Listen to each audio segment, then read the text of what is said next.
Aqui encontrei a paz, aqui encontrei leveza e na maior satisfação digo com toda certeza: meu lugar foi sempre aqui, no meio da natureza.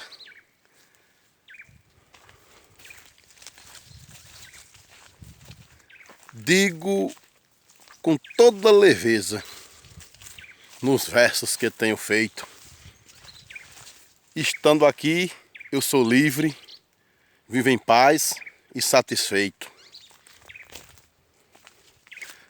Sou um matuto da roça, pé rachado e a mão grossa, mas carrego amor no peito.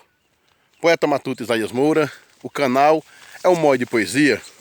Curta, comente, compartilhe, se inscreva no nosso canal, vamos divulgar a cultura popular nordestina.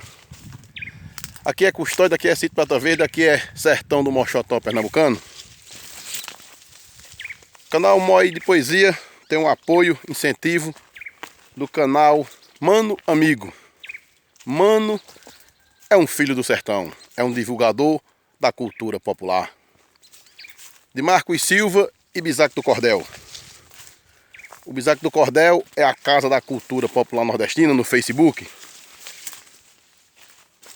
Poeta Matuto Isaías Moura, abraço a todos vocês e sempre dizendo que juntos somos mais fortes, juntos vamos fazer poesia. Eu contemplo a natureza com toda satisfação. Trago paz, trago alegria e dentro do meu coração